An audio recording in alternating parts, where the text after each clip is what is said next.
Welcome to the Behind the Girl Boss podcast, where every woman's journey takes center stage. Join us in this safe space as we explore the ins and outs of business, career, mental health, the music industry, and more. Whether you're a go-getter or a dream chaser, we've got stories for you. Follow us on Instagram and TikTok for an exclusive backstage pass. Get ready to be inspired, empowered, and entertained. Welcome to the ride. Hey everyone, what's up and welcome back to the podcast. Hello, hi. I hope you are excited for today's episode. I know I am. I'm literally cannot believe that we're halfway through March. I know I say this every single episode. Like I'm always like, oh my God, we're like at the beginning of this month. Oh my God, we're at the middle. Like, oh my God, we're at the end. Like, but it's so true. I feel like time passes by so quickly and it's like mind blowing to me and kind of scary. But here we are, March 12th, I think. When this episode was live, and I'm shook. Spring is here. That means summer's around the corner. That means my birthday is soon. Oh my God. I turned 26 on April 27th, so that's great. But yeah, that's my life. That's what's up, and nothing else is really new. Yeah. Let's get into our little mantra of the day. Today's mantra is saying no is a healthy way to set boundaries. I was actually talking to my therapist about this, that I have like issues setting like boundaries in like business and life and everything, and it's something I've been working on. So when I saw this pop up, I was like, this one resonates with me a lot, and I feel like it could resonate with a lot of other people. So today's mantra again is saying no is a healthy way to set boundaries. Today on the podcast, we had a lovely, lovely guest named Natalie. Natalie's in school and she's a mother, and she also manages her own brand called Natalie Says WTF. Natalie dives deep into the unspoken challenges and changes that women face post childbirth. She goes beyond surface level discussions and she brings clarity to daily topics like pelvic organ prolapse, hormone imbalance, and a lot more. At the end of the day, her goal is to give women the knowledge and confidence they need to reclaim their bodies and vitality. And we had such a fun conversation and such an insightful one. We spoke all about gaining confidence back after childbirth, and it was such an interesting topic for me because I obviously have not experienced childbirth, so it was like cool to like dive into that and like know more facts and everything. We also spoke about what it's like going through traumatic losses and traumatic experiences and coming out on the other side. And we spoke about what it's like managing a podcast and a brand. This was a really fun and insightful episode, and just keep on listening. Hey everyone, what's up and welcome back to the podcast. So today we have Natalie with us. So hi Natalie. Hi, thank you You- for having me. Of course, I'm so excited. Do you want to start off by telling us a little bit about yourself, who you are, what you do? Sure. Yes, my name is Natalie Garay. I have a business based on women's wellness called Natalie Says WTF. And this business was kind of a growth out of me going, WTF happened to my body, but also listening to tons of women say the same thing about their body after a certain point in time. And so as a Pilates instructor of 20 years, as a lifelong learner, I've recently gone back to school to become a naturopathic doctor. My work and my mission is to help women understand what's going on with their bodies. So when they do have those WTF moments, they have a lot more information and empowerment Mhm. to be able to take care of these things as opposed to being dismissed, as I hear a Yeah. lot of women are when they go see their practitioners about the symptoms that they're having. So that's what my mission is now, is just to be like, you know what, you don't have to live with this shit and Yeah. just limp along in life. You can do something about it Mhm. and find the tools that you need. Yeah, I'm excited to dive into all that with you. But before I do that, I like to do a little hot seat segment to kind of just break the ice and know little fun facts. So the first one is if you could pick up and move anywhere, where would it be? Probably Italy. Yes, I went to Italy for the first That's time this summer and it was Did beautiful. you? Oh, I want to hear all your all of it, because I want to go there and I'm looking at going this summer, early June, end of May, Hmm. during one of my school breaks. So I want to hear about it. Ooh, I'll message you all about it. I went to Rome and then where else did we go? We went to Florence, we went to Naples. Like it was just beautiful. I would Gosh. definitely let you know all my recommendations. Yes, please. Yes. How long Um, did you get to go for? Sorry, I'm sorry, no, still no, no, stuck. for sure. So I went to Europe for 2 weeks, but we also went to France and Spain in that. So we did a lot of different things. Amazing. Good for Yes. you. The next one is, do you have a life mantra or motto that you live by? Yes, I have one that just kind of, I don't know if it came in like a meditation or while I'm journaling one day, but it's a yes, I can, yes, I am, and yes, I will. Oh, I like That's that. kind of what I repeat to myself Hmm. when things kind of get tough. And I'm like, Yeah. yes, I can, and fuck you, yes, I will. And yes, yes, I can, yes, I am, yes, I will. Yeah. Yeah. That'll be everyone's motto now. And then the last one is, who's a celebrity or creator that always keeps you inspired? Sarah Blakely. Oh, I don't know who that Hands is. I down, don't Sarah think. Blakely. She is the creator and inventor of Spanx. If Okay. you look her up and you hear her speak and you hear her stories, you will never be able to forget them and never be able to not like look for her everywhere you go because she's just one, she's funny, she's relatable, and she's created this empire from basically nothing. And it just Mhm. took, basically courage. And so another one of my go-to mantras kind of comes from her is like aim high. um, and that was based off of she did a reality show one time. She was the only person to be able to jump from a cliff and grab onto her partner hanging in midair Oh my God.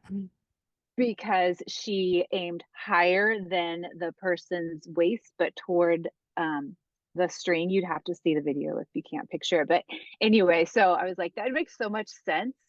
So like she just focused higher and you Hmm. land maybe where you need to land, but it's higher than you would have before. So anyway. I would definitely check that video out. Um, so someone who does share a lot of their life online, I like to ask people, what's something that you do for fun that many people may not know that you actually do? Fun. I like to be active. I don't know Hmm. necessarily if it's fun, but I swim laps a lot. I love to be outdoors in the sun. I live in San Diego, so most of the time it's sunny. Yeah. So I live downtown. I like to walk along the water, anything that involves water, Hmm. beach, ocean, swimming pool, and then practicing Pilates. I know that kind of maybe that doesn't sound like a whole lot of fun, but that is something I do hope to incorporate more of this year is like the idea of pleasure. What Yeah. else is more, do I feel more pleasure around? A lot of my brain is focused on school and work and how can I share? How can I be, Yeah. more, offer more to the women out there? Yeah. No, I love that. So growing up, did you always envision yourself working in the space that you're working now, or did you have like a completely different path? It was totally different. Yeah, I never knew what I wanted to do growing up. I remember having moments of pretending to be a singer. Hmm. I, you know, didn't have a whole lot of focus in high school. In college, I went to Santa Barbara, and because a girlfriend of mine was going to school there, I'm like, yeah, I'll go. I joined dance classes for fun, Hmm. and that's what ended up being my major. So I was a dancer. Okay. I lived in Los Angeles, and I was a dancer.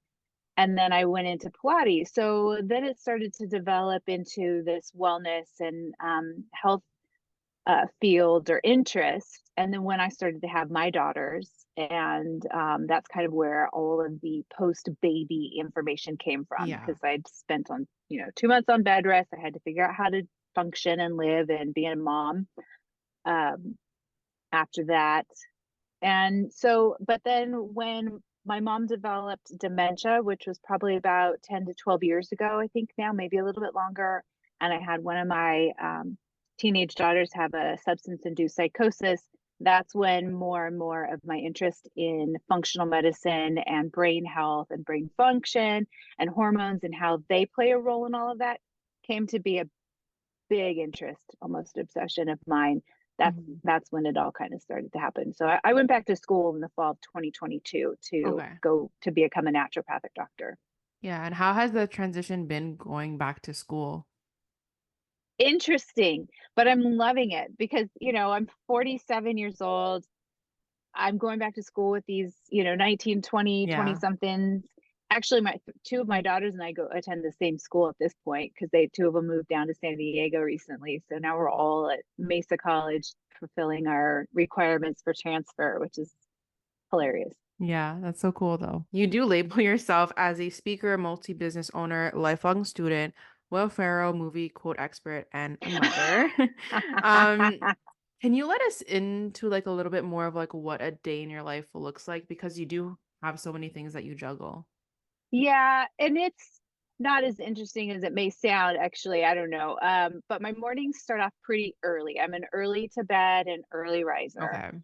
I have my morning coffee, I do my journal practice, I pull my inspirational, um, oracle cards, and I do my writing affirmations. And then there's some sort of movement involved, whether that's walking, Pilates, or swim. And then a lot of focus on homework. So last year, my businesses took a big back seat Hmm. to my schoolwork, so, because I was so involved in my chemistry and chemistry labs and bio classes. This semester, with only taking one bio class, I'm able to focus a little bit more on my businesses. I've been working on a book project for about 3 years now, so I'm hoping to finally get that out at the end of the year. So while I was a little bit hesitant to take a step back from school a tiny bit, it is allowing me to give a little bit more into the businesses, which means I get to educate women more about what's going on Yeah. and give them those tools. So yeah, if it's not doing podcast interviews or doing book edits right now, it's because I have a product business as well. It's making mists or promoting the mist business. Hmm. And then reading my bio homework. Currently, we're talking about speciation. Yeah. Nope. No idea what that was. I was the kid in school that like chose the art path versus the science path because I couldn't like wrap my head around it. But like for me, like I love to like read about that stuff on my own time, but studying it, I was never like I couldn't get it into my brain. Yeah, me too. Me too. Still, I can't. I mean, I have to have it recorded. I have to Hmm. rewrite it, reread it, go to the tutors. It's a different part of my brain, but I find it so fascinating Yeah. now. Had I done this in high school or in college, probably no. I mean, if you'd asked me, I don't even 3 years ago, if I'd ever go back to school, I would have said, F no. There's Hmm. hell, no way in hell I'm going back to school. But things come up and things change. And now I'm like, I wonder if I could be a neuroscientist, or just so Yeah. fascinated by the brain and how it works and just it's everything to how we behave and act and live basically. So Yeah. I think it's nice too to like always have something that like you're working towards, I guess, in a way, or something that like motivates you and interests you. Because if not, I feel like life just gets boring. absolutely. I totally agree. Yep. Totally agree. Something to look forward to is always important. Yes, 100%. So you spoke a little bit about how your mom had dementia and then one of your daughters had a substance-induced psychosis and you also had a sudden loss of a family member to cancer. How did these like big life events kind of shape your personal life and like professional life and kind of Yeah. change it in a way? When my mom was diagnosed, she, for many years, it was the route of her regular practitioner, her neurologist. I think they had put her on medication for depression, things like that. And she lived in a different town about 3 hours away from I did. And I knew of a functional medicine doctor where I lived at the time, which was on the Central Coast. And so I mentioned this a few times to my parents. I said, let's, try it. Let's see. Hmm. It couldn't hurt. And so when I started to go to her doctor's appointments with her, I learned so much. They Yeah. did extensive blood work, which shows your nutrient deficiencies, which plays a huge role in our brain function. It showed her hormone levels, which plays a huge role in our brain function. And then she did, I can't remember the name of the test, but basically an oxygen heart rate variant. I want to say maybe it was a heart rate variant test, which shows the amount of oxygen that gets to your brain. So if Hmm. you don't have enough oxygen to your brain, it starts to cause cognitive decline. So all of these tests that are available aren't necessarily going to be recommended or Yeah. suggested when you go to your primary practitioner, which is really unfortunate because there's so much we could do prior, which is why I started to talk about this more. Because had my mom known about these things, they say dementia starts to show, or the signs of it anyway, or symptoms of it start to show 10 years prior to even being diagnosed. Okay. So if we had, looked at these things prior, we probably could have prolonged it or prevented it. This isn't necessarily a life sentence. There are, things biologically that could enhance um, our chances of developing dementia or Alzheimer's. Obviously, there's a gene that you can test for, but a lot of it is lifestyle choices, is what I'm learning. So the food, the exercise or lack thereof, um, how we socialize, Yeah. all of these things play a huge role into our cognitive development. Things I had no idea about. So Hmm. obviously, when I learned all of that and started to learn that with my mom, and then with my daughter, because my mom passed in 2021, which is the same year my daughter had her first substance induced psychosis. And then I went through the same thing with my daughter with the same functional medicine doctor and had the extensive blood work, and we saw how Yeah. deficient she was in her nutrition. And I said to one of the team members at the doctor's office, I said, everyone needs these blood tests. Everyone needs all of these tests. It should be Yeah. standard. And she was like, I know, right? It just doesn't make sense. So at that point, I was looking, got online, went through a rabbit hole. How can I become a functional medicine doctor? What does that look like? And one of the ways of doing that was as a naturopathic doctor, I could then be certified as a functional medicine doctor. And basically, a naturopathic doctor has been doing this as a practice forever.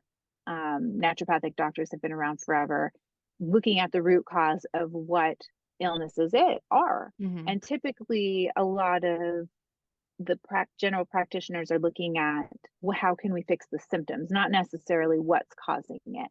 And so that's the huge difference between what a naturopathic doctor, functional medicine doctor does and your primary care physician is they're basically looking at masking the symptoms and how to stop them, as opposed to like, let's solve the root issue first, Yeah. which is going to be huge for the rest of your body. It's just a whole body, looking at the whole body. And it's different for everybody too. It's not going to be a one size fits all. You really need to look at what's going on with your body. What does your blood work look like? Yeah. What does your brain function look like? For both my mom and my daughter, we also did QEEGs, which checks the function of each part of the brain, the activity of it.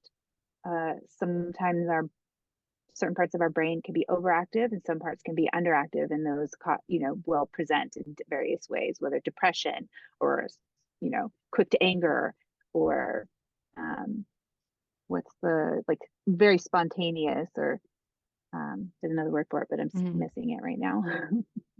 Yeah. I didn't even know there was tests like that that like existed. Yeah. Oh yeah. I mean, I could send you on a rabbit hole. There's so many cool websites and places to more and more tech medical advances are Hmm. happening, and now it's just a matter of being able to make it available to everybody, because Yeah. they're not right now financially available for everybody, which is Yeah. unfortunate. Yeah.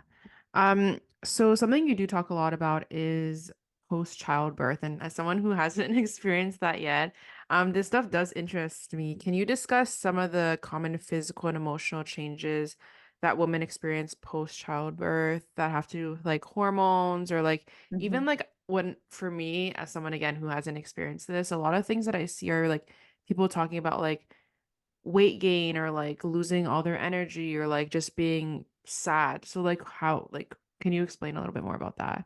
Yeah, absolutely. And when I say post childbirth, obviously it's like at any age and stage. And that's kind of one Mhm. of the things, that one of the, I don't know, myths that I want to bust too, is that someone, say like me, who's 47, who has 20 something year old daughters, is still post childbirth, Yeah. because And we still need to look at what happened during the pregnancy and birth process, because at that point in time, we weren't given the tools to rehabilitate either one. And so then we get to 47 and we're going, what the fuck? What's going on with my brain? What's going on with my body? I'm getting old. I'm breaking down. I'm Yeah. menopausal. I'm perimenopausal. So we start to blame it on all of these things. Whereas if we had just been told, hey, you had a C-section, it was a major abdominal surgery, you will benefit greatly from physical therapy, a, a Pilates practice, something to rehabilitate your abdominals, which if you don't is going to affect your back, your hips, your neck. And these things start to show up at like 47. I have a chronic shoulder pain, or I have sciatica. Well, my guess is that your pelvis is probably misaligned after your pregnancy and childbirth, as well as your abdominals are completely destroyed because of your pregnancy and your Hmm. C-section or your second C-section, or you carried twins like I did. It's a lot of, it's a lot on the body. It's a Yeah. lot on the body. And it's kind of just looked at like, women have been doing it for years. It's just, you're just kind of meant to do it. And then you just Yeah. go with it. You just live with it. And I've had several clients who have gone to their practitioners and said, hey, I just don't feel like myself anymore, or my body hurts, or this hurts, or I'm peeing my pants all the time. And the response that they get is, oh, well, you're 40s, you're in your 40s now, or, oh, you had 3 kids. That's normal. You're a mom, so of course you're tired.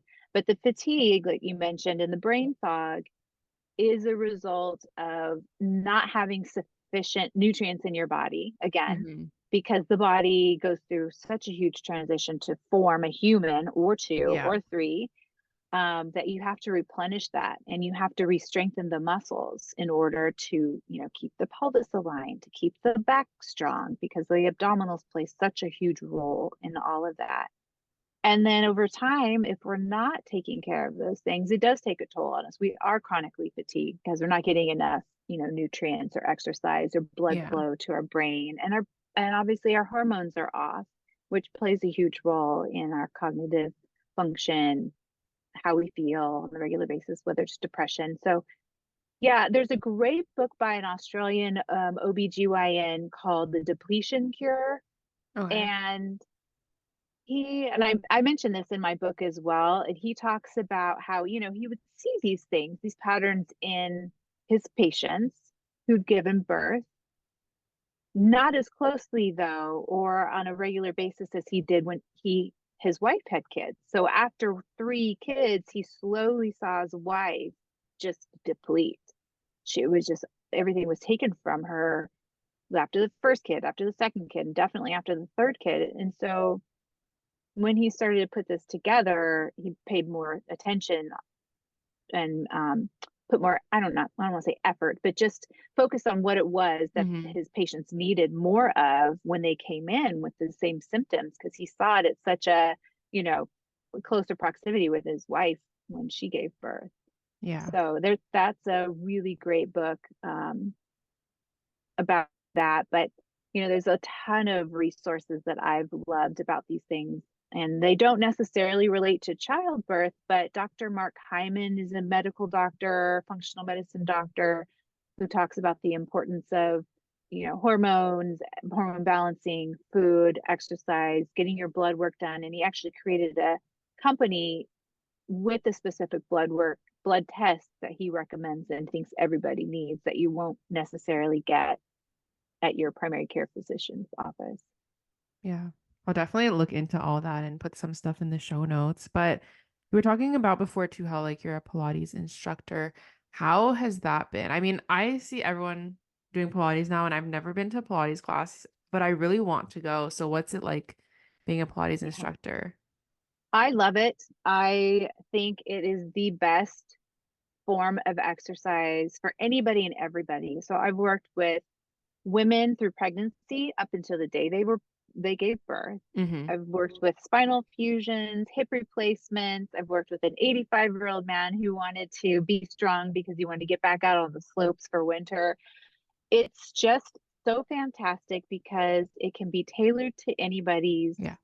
needs for limitations if you've had like a spinal fusion and you can't necessarily do any sort of rotational work, but it focuses on breath. It's focus. It keeps your body um, you want to keep your body in proper alignment. It helps you keep your body in proper alignment while strengthening those muscles to maintain that alignment. So it just gets every muscle, the deep muscles and then the bigger muscles. And a lot of the time when you're at the gym, you work what I call the bully muscles. So you're working like your big butt muscles, like the glute Mm-hmm. max, your hamstring muscles. Those are the larger muscles. But with Pilates, you just get into the deeper muscle groups that help the body just kind of stand upright as it needs to, and stay. Your posture improves, your back pain improves. There's no more sciatic pain. So, I mean, it's phenomenal. I think it's the best way to rehabilitate, but also to maintain any functionality at any age. I think it's helpful to know that because for myself, like as someone who's like on TikTok all the time, whenever I see people talking about Pilates or like whatever, it's always like these like very fit like people doing it and I'm like, "Oh my God, like I cannot be doing that." But hearing that Yeah. people who have like had like hip replacements or like even 80-year-olds doing it, I'm like, "Okay, like maybe I could actually do it." Yeah, it was created by Joseph Pilates as a form of rehabilitation back in World War II, and he took springs off of out of the hospital bed mattresses and hooked them up to the soldiers and started rehabilitating. So if you see the Pilates equipment, Mhm. it springs spring resistance, which is great for elongating and strengthening the muscles. And it hits what they call the slow twitch fibers, which causes the muscles to be long and lean. So you get that dancer body. And a lot of dancers have used it as a form of rehabilitation. And that's Mhm. actually what my friend Laura was a rockette and a professional dancer for many years. And she used Pilates as a form of rehabilitation and then opened her Pilates studio. And that's how I was introduced to it. I was pregnant with my third daughter, and I was also a dancer, but I needed a job to support myself and my girls. Mhm. So I started working for her and then loved it so much that I became an instructor, which was great because I needed it after spending 2 months on bed rest and having a C-section with my twin daughters. Yeah, for sure. So if anyone's listening to this now and they're struggling with their own health challenges or supporting someone who is going through a difficult health journey, what advice would you give to them? Yeah, I mean, I highly recommend if you, unless you have a great practitioner who's very, open to hearing your requests. A lot of the times women will go into their practitioner and ask for certain tests or certain things and they get, denied or brushed off. I recommend finding another doctor and looking into functional medicine or a naturopathic doctor to really get down to the deep root of what's going on with the body, whether it's emotionally, physically. Obviously, I recommend Pilates for those types of Mhm. things, but um, yeah, that would be my recommendation to start with. And I'm always open to questions. If anyone has questions or needs recommendations, I can always send or vet somebody for them. I've done that before for like Pilates instructors and stuff. Um, but yeah, I'm always open for questions on Instagram if anyone wants to shoot me a question. Awesome.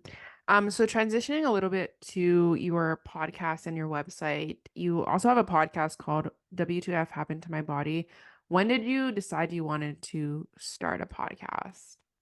Yeah. Well, I had started a podcast probably about 4 or 5 years ago called Therapy for Mamas, because at the time my Pilates studio was called You Need Therapy, and that's um, what my product business is now Hmm. called.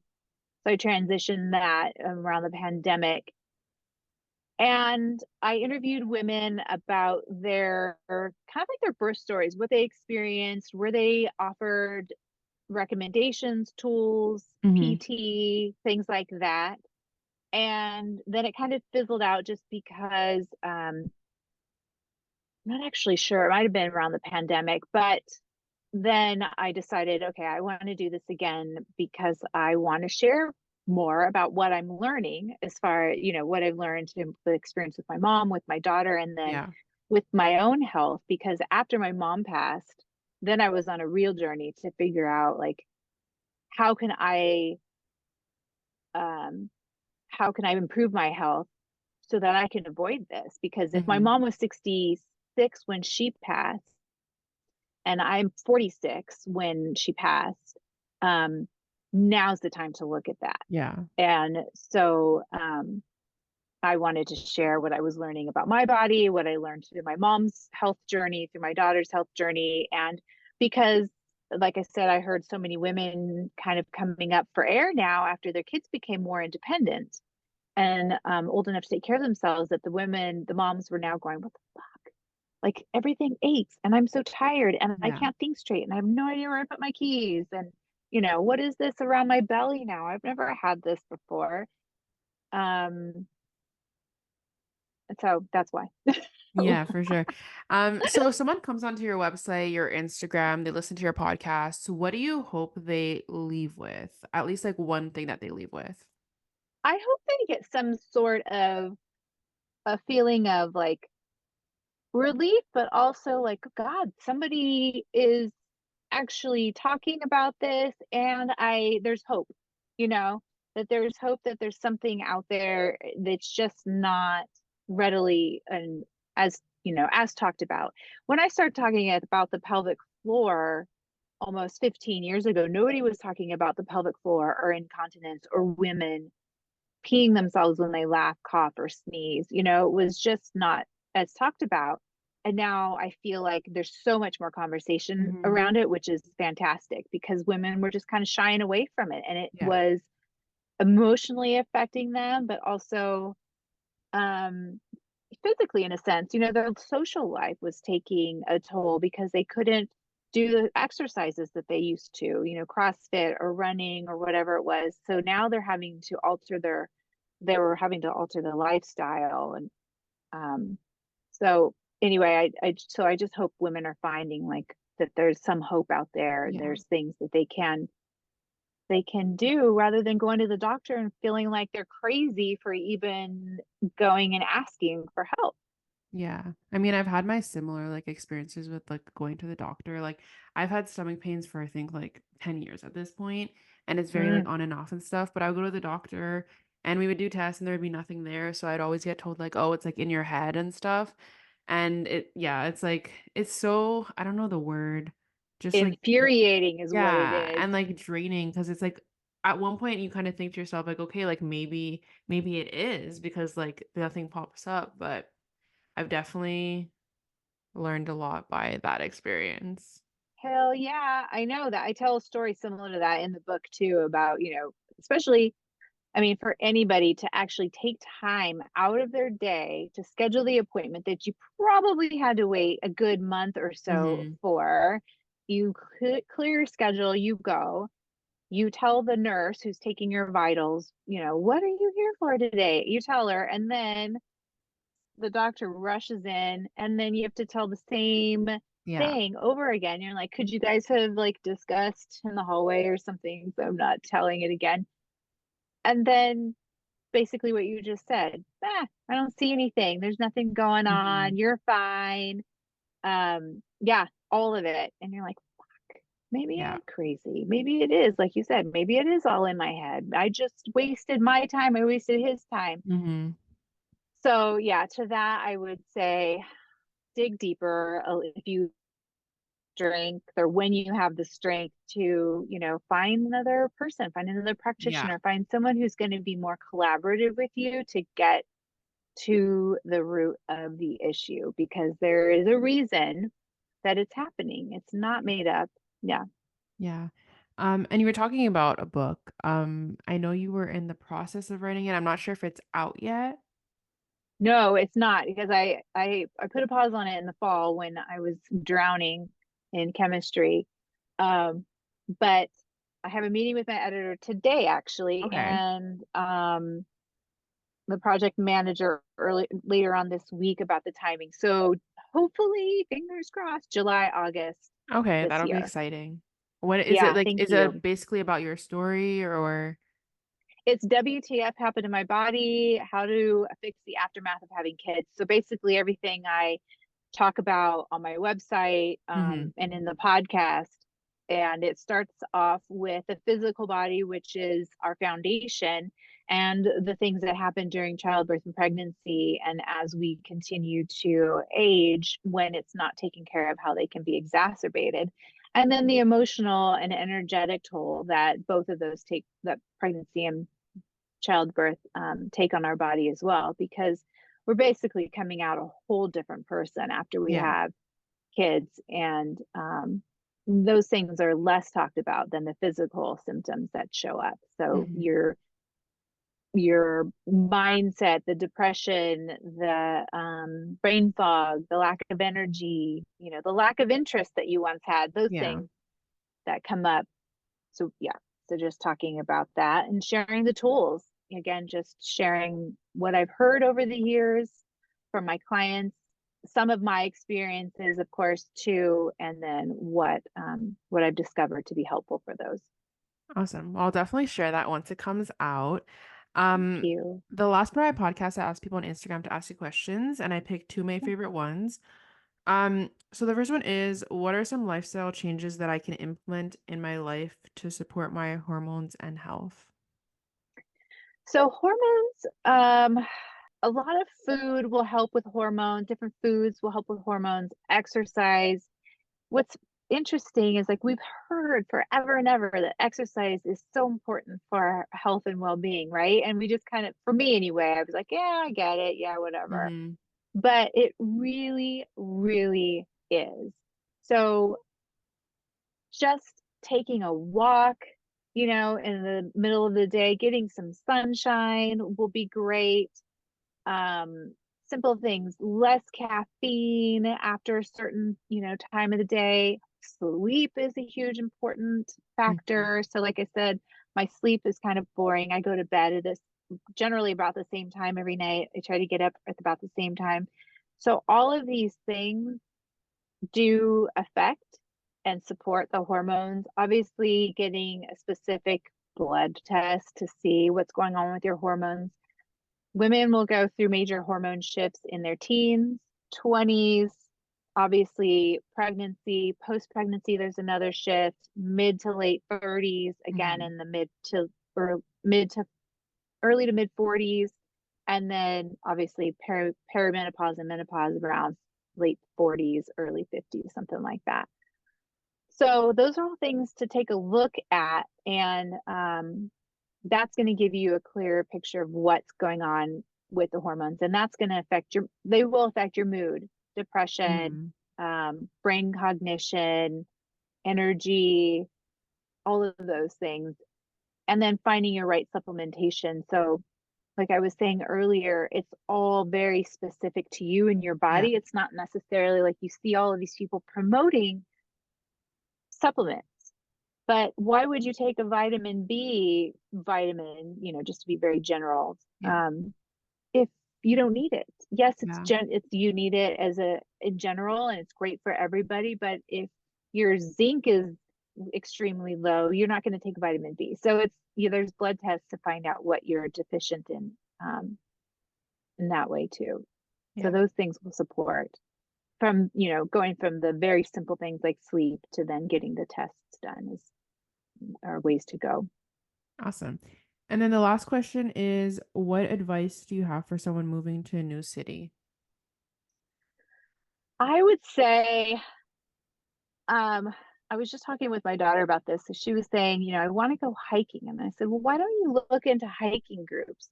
I don't Mm-hmm. necessarily love hiking. I like trails. I like being outdoors, but I Yeah. love being like along the water mostly. And so anyway, hiking groups or finding a group of interest basically is what it comes down to. Joining clubs, signing up for courses, school, if you're Yeah. interested in anything at school, you can find people. Yeah, I work in a co-working space with the Mist business, so I try to meet people there, Mm-hmm. different markets, things like that. But groups, classes, programs, schools. Yeah. Um, I recently signed up for an improv class because I think that would Okay. be interesting and fun. And I know this is one thing. The reason when I talk about this stuff, I get really passionate about it and Mm-hmm. almost to like a little edging on angry because it is so frustrating. But I try to bring some levity to it and some humor to it. And sometimes when I speak about it, it's hard, but obviously there's some humor behind it because the book and the podcast are called, and my website are called WTF Happened to My Body. But anyway, the humor behind it is important to me. And so I thought it would be fun to do some sort of stand-up comedy improv type classes too, to go along with that. Yeah, that'll be And fun. just for fun. Yeah, I Yeah. think so. Oh, that's all I had for you today. So thank you so much again for coming Thank on. you. Before you leave, do you want to shout out any of your socials, where people can find you, where they can work with you, all the things? Yeah. So my website is nataliesayeswtf.com. And same for Instagram, Natalie says WTF. Those you can contact me on for both. And on the website, you'll find a video library if you're interested in trying some mat Pilates exercises. And soon I'll have on there more of a community style way of connecting with me and connecting with other women who are all saying WTF, and a way to work with me one on one about your deep wellness and health goals.